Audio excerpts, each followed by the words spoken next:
예. 오늘 두 번째 모신 후보는 윤석열 후보이신데요.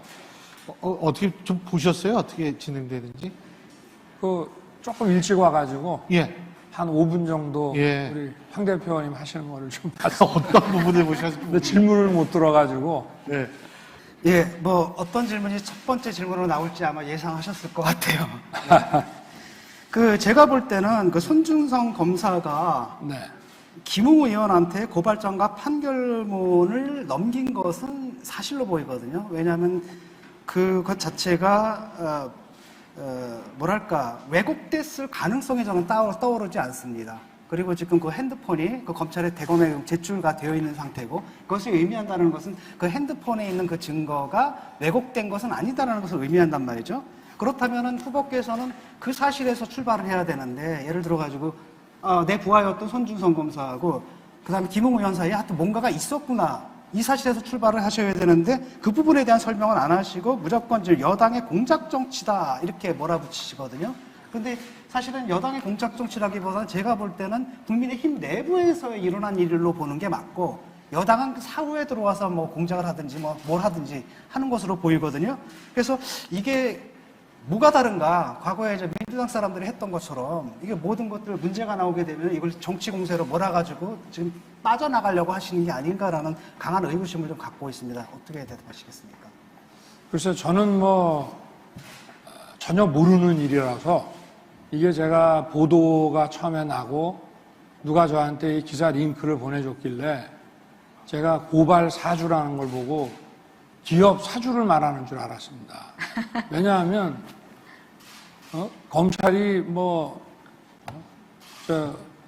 그 당시에 그래서 작년 1월에 대검에 제가 6개월 전에 배치했던 사람들을 전부 다 이제 쫓아냈고, 또 중앙지검이라든지 이런 주요 포스트에 있는 주요 수사 공판과 관련해서 배치해놨던 사람들을 전부 지방으로 다 보낸 상태라, 제가 국회의원, 그 당시는 선거 전이면은 미래통합당도 꽤 큰 정당 아닙니까? 그러면 이 사주라는 게 기본적으로 좀 높은 사람이 좀 아랫사람한테, 좀 센 사람이 약한 사람한테 하는 게 사주인데, 벌써 이게 사주라는 것 자체가, 이걸 그냥 검찰이라고 하는 게 아니라 윤석열 검찰하면 검찰총장이 국회의원 백수십 명이 있는 정당을 사주를 했다는 것 자체가 벌써 굉장히 악의적인 공작 프레임인 거예요. 예, 근데 제가 지금 저도 네네. 오케이, 그 주장을 받아들인다 하더라도 지금 문제가 되는 것은 네. 손준성 검사하고 김웅 의원 사이에 뭔가가 오간 것은 지금 사실로 보이거든요. 그래서 자기들끼리 동기니까 예. 저는 전화 통화도 할 수 있고 그렇다고 생각은 합니다만은, 제가 언론에서 본 그 고발장 그걸 풀 버전으로 올리지는 않은 것 같더라고요. 인용을 해갖고 쭉 썼는데 그 쓴 내용을 보면은 상식적으로 납득이 안 갑니다. 왜냐하면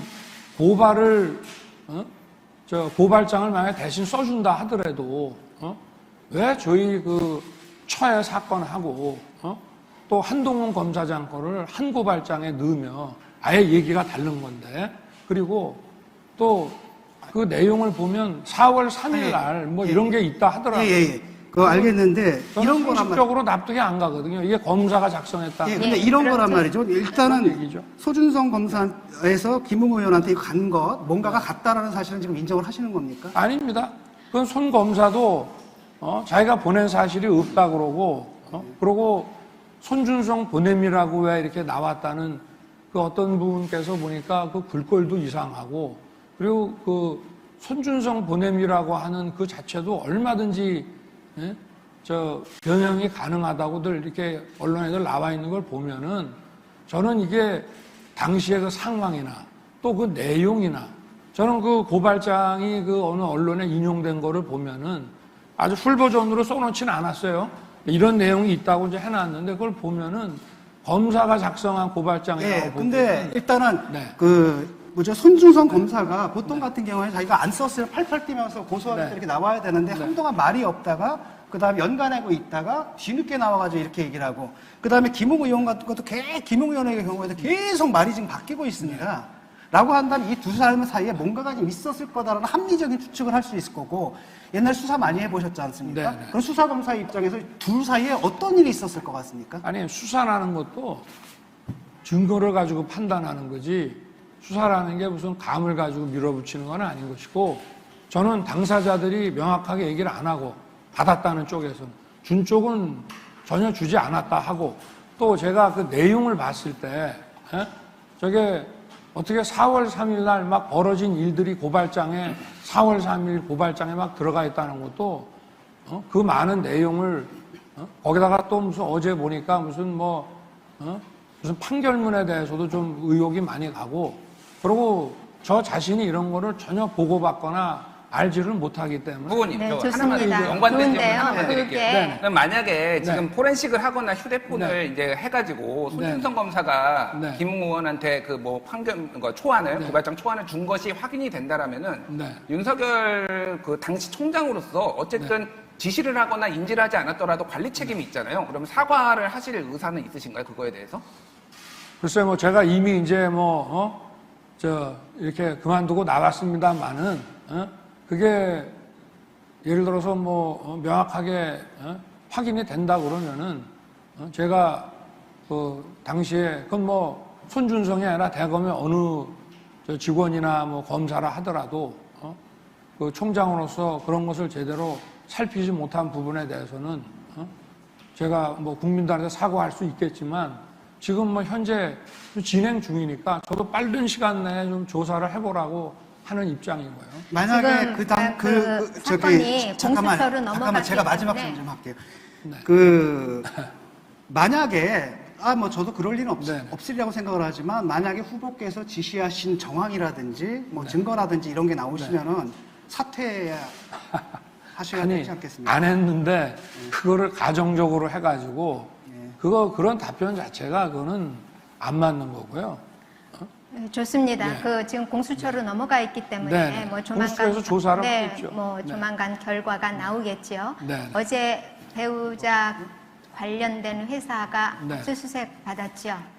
저도 언론에서 그렇게 들었습니다. 그러면 오늘. 예. 배우자로부터는 아무 말씀도 못 들으셨습니까? 저희 집사람 회사가 압수수색 당한 것도 아니고, 예. 그리고 도이치모터스 주가 조작 어쩌고 언론에 난 것 같던데, 글쎄, 그거 아마 어떻게든 뭘 연결을 시켜보려고 한 1년 6개월째 지금 하고 있는데, 아마 여러 사람들의 또 다른 개인적인 문제들을 확인하려고 들어간 게 아닌가 하고 추측이 되고, 저희 집사람 회사에 뭐가 나오거나 한 건 없습니다. 만약에 네, 3월 그게 네. 지금 네. 배우자 관련해서도 지금 계속 지금 수사 내지 1년 6개월째 하고 있습니다. 하고 있어요. 수사에서. 네. 그리고 이번에도 또 네. 지금 말씀하신 대로 프레임을 씌운다 이렇게 말씀을 네. 하셨는데 어쨌든 사건은 네. 터졌습니다. 네. 적법한 수사라고 보십니까? 아니면은 찍어내기 또는 이게 죽이기 이렇게 보십니까? 그래서 저는 후자로 볼 수밖에 없는 것이, 제가 수사를 수십 년을 했습니다만은 이런 정도 사안을 가지고 이렇게 1년 6개월씩 그 특수부 동원해서 하는 적은 없거든요. 그러면 질문 하나만 예. 드릴게요. 네. 지금 그래서 좀 시간이. 이례적이라고 생각이 되는 겁니다. 네. 예. 그럼 일종의 보복이라고 보시는 거죠. 그래서 하여튼 정상적이지는 않습니다. 네. 그러면 네. 법 집행을 함에 있어서 네. 공정하고 정당한 법 집행하고 네. 정치 보복성 법 적용하고 뭐가 같고 뭐가 틀립니까? 차이가 엄청나게 있죠. 네. 기본적으로 어떤 수사든지 간에 예를 들어서 중요성이 좀 떨어져서 고발이 들어왔지만 좀 이렇게 밀어놓는 경우들도 많이 있습니다. 그러나 일단 수사를 시작을 하면은 그 사건의 어떤 그 수사에 들어갈 만한 시간이라든가 소위 말해서 쉬운 말로 우리 국민들께서 알아듣기 쉽게 해서 견적이라는 게 있지 않습니까? 그럼 보통 기간이 나오는 거죠. 근데 이렇게 예, 견적이 안 나오는 거를 지금 저는 그러니까 1년 하고 6개월씩 있다, 이렇게 하는 이렇게. 거는 제가 네. 검사 생활을 수십 년 해도 이런 거는 저 좋습니다. 자신도 처음 보니까. 네, 좋습니다. 그러면 네. 사실은 이 정권 초기에 네. 지금 후보자께서 네. 적폐청산이라는 네. 이름 하에 국정원장, 전직 네. 대통령들, 대법원장 뭐 네. 이렇게 해서 그냥 들리는 말로는 1000여 명을 수사를 천여 하신 명 걸로 말이 안 되는 얘기고요.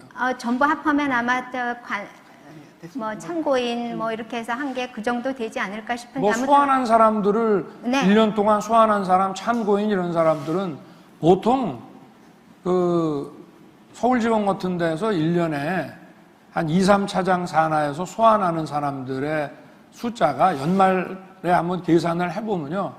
그런 적폐 수사니 뭐니 이런 걸 안 해도 한 1000에서 2000명 정도의 소환자가 나옵니다. 예, 좋습니다. 네. 그 적폐 수사를 하시고 나서 지금 네. 이 자리에 정반대에 예기치 못했던 자리에 지금 나와 계신 거 아닙니까? 그렇습니다. 그 적폐 수사 과정에서 안타깝다. 그러지 말았어야 되는데 내가 너무 많은 사람들을 너무 무리하게 잡아놓은 건 아닌가. 뭐 이런 회한이나 후회나 반성이나 이런 건 없으십니까? 저는 수사를 이런 얘기 제가 자주 합니다만은 수사를 할 때 좀 더 했어야 되는데 미진하다라고 끝낸 사건은 지나고 보면 후회가 안 되는 경우가 많고요. 또 적정한 정도로 수사를 했다라고 하는 경우는 끝나고 보면은 조금 덜 해도 될 걸 이런 생각이 다 듭니다. 그러나 어떤 사건의 수사를 뭐 제가 서울지검장 때든 뭐 그 전에 그 중수부 과장 때나 뭐 이럴 때든지 간에 이렇게 수사를 장기적으로 해본 적은 없습니다. 제가 해본 사건 중에 가장 길게 한 것이 부산저축은행 사건이었는데 8개월을 했습니다. 그러나 그 사건은 공적 자금이 뭐 수조가 들어갔고 관련된 뭐 이런 SPC 만들어가지고 벌인 사업이라든가 이런 게 어마무시하게 많았기 때문에 그거는 그 정도 걸릴 수밖에 없는 건데 이렇게 제가 중앙지검장 때나 총장 때 지휘한 사건들도 이렇게 장기간 쉴 새 없이 해본 적은 없는 것 같은데요. 예, 네. 전혀 그 제가 회한이나 하나 뭐 드릴게요. 예. 잠깐만요. 이런 건 없고 예. 적폐 수사라는 단어 자체에 대해서는 동의를 하십니까? 저도 뭐 거기 동의 안 합니다. 남들이 그렇게 동의하지 부르니까 않는 수사를 왜 그렇게 오랫동안 많은 아니 저건 사람들이 이름에 동의하지 않는 예. 것이지. 예. 그리고 당시에 그 적폐청산 TF라는 데서 어마무시하게 고발을 했어요.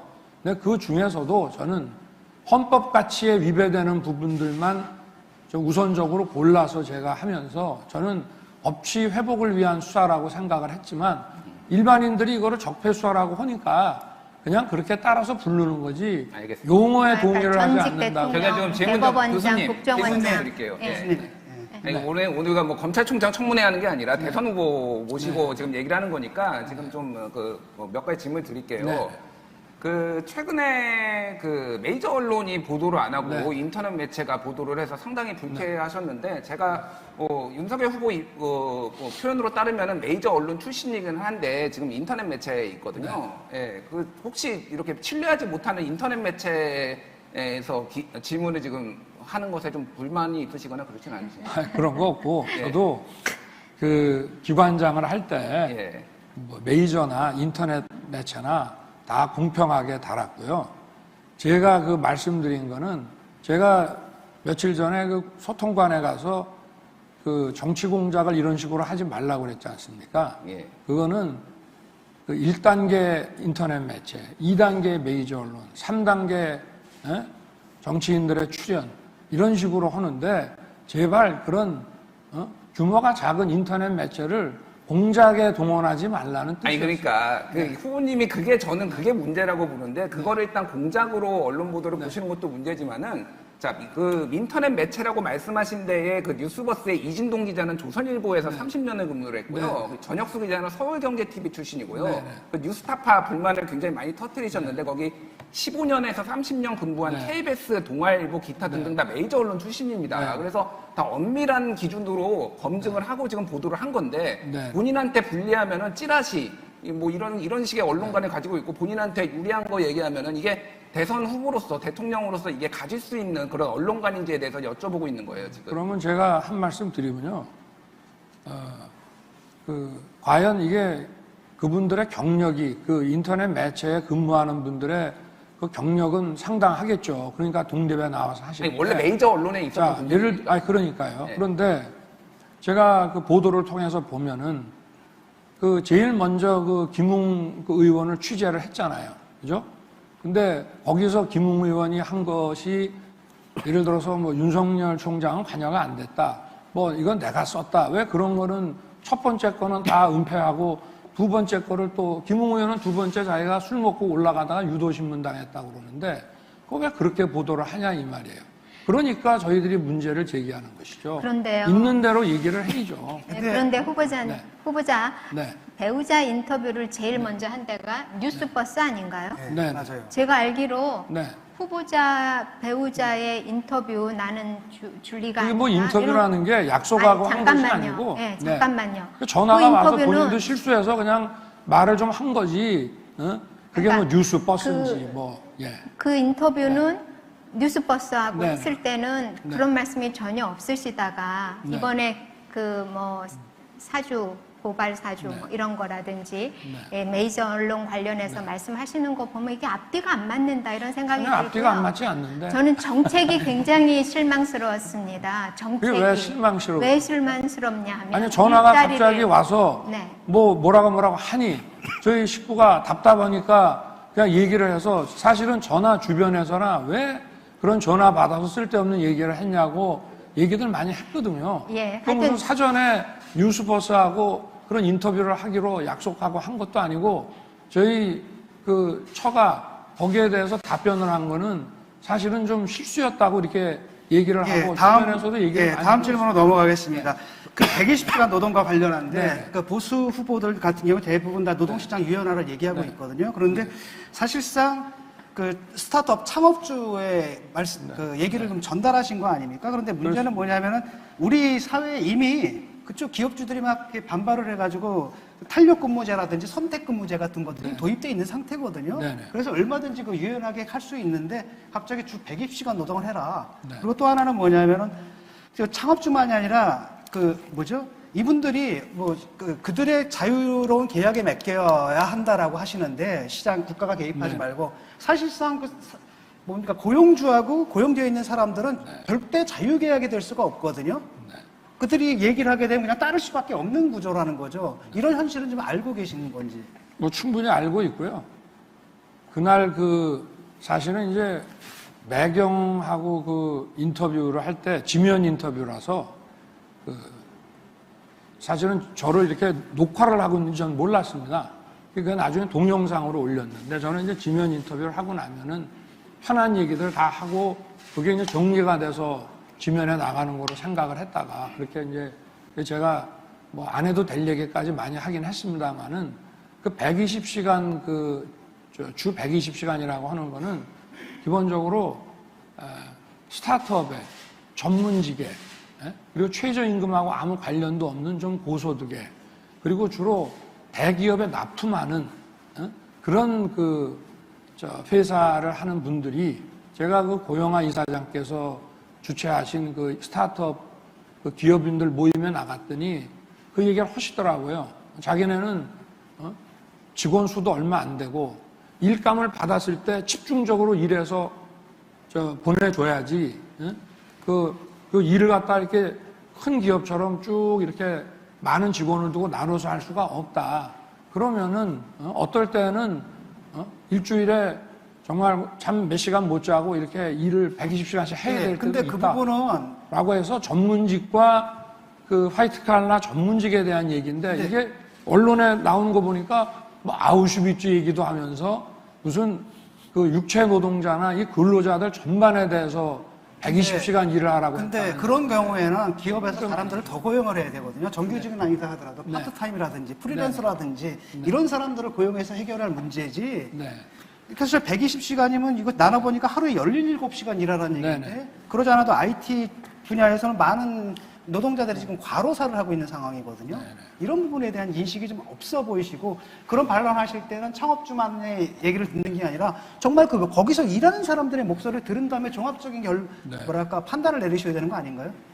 글쎄 제가 하여튼 매경하고 이 인터뷰를 하면서 주 52시간에 대해서 어떻게 생각하냐라고 하는 이제 그 답을 하는 과정에 제가 바로 그 며칠 전에 그 스타트업 그 기업인들 모임에서 들었던 얘기를 이런 얘기도 한다. 그리고 실제로 제 주변에도 이런 벤처기업 하는 사람들이 그 말이 맞다. 정말 그럴 필요가 있을 때가 있다라고 하기 때문에 그걸 일반화시켜서 한 얘기는 저는 아닙니다. 예, 그 좋습니다. 질문 그건 매경 좋고요. 인터뷰 네. 제가 하나만 같은 매경 인터뷰라서 네네. 제가 있습니다. 그 밀턴 프리드만의 선택하의 자유를 굉장히 많이 인용하시더라고요. 그래서 그 부정식품 저소득층에게는 네네. 부정식품 뭐 일종의 불량식품도 먹을 네네. 자유를 줘야 된다 이렇게 말씀하셨죠.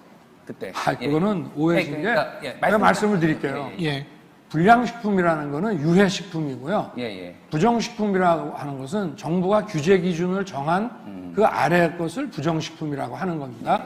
그러니까 그 프리드만 책도 저 읽은 지가 좀 오래되지만 예. 제가 어느 부분이 기억이 나냐면 미국의 FDA, 예. Food and Drug Agency 아닙니까? 예. 식품의약국. 그 식품의약국의 규제 기준이 너무 과도하면 이걸 맞추기 위해서 예. 중소기업들이 없어지고 독과점이 생겨나는 데다가 네, 후보님. 가격이 상승한다. 후보님, 그 시간이 밀턴 거진다고 그 프리드만의 얘기죠. 선택할 자유에 그 불량식품, 내용이 유해식품은 없습니다. 아닙니다. 제가 네. 팩트 체크를 해서 사서 책을 네네. 봤는데요. 그 예. 내용이 없어요. 후보님이 언급하신 아니 그러니까 제가 그 프리드만 책에는 당연히 부정식품이라는 시간이 다 말은 됐고요. 없죠. 자, 그러나 그- 식품의약국에 연접위원님께서는 질문 과도한 규제를 하나 말하면 있고요. 식품이나 약품이나 다 들어가는 거니까 예, 윤 후보님. 예. 예, 알겠습니다. 네. 그 유해와 부정은 좀 지금 구별하셨으면 합니다. 인터넷상에 올라온 질문 네. 제가 대신 네. 시간 관계상 하나만 여쭤보겠습니다. 집값 어떻게 잡아주실까요? 가 질문입니다. 집값 어떻게 잡아주실까요?가 질문입니다. 집값은 뭐 여러 가지 집값이 상승한 그 이유에 대해서 여러 가지가 있기 때문에 그 원인을 제대로 파악을 하면 그 집값을 좀 잡는 방안이 나오겠죠.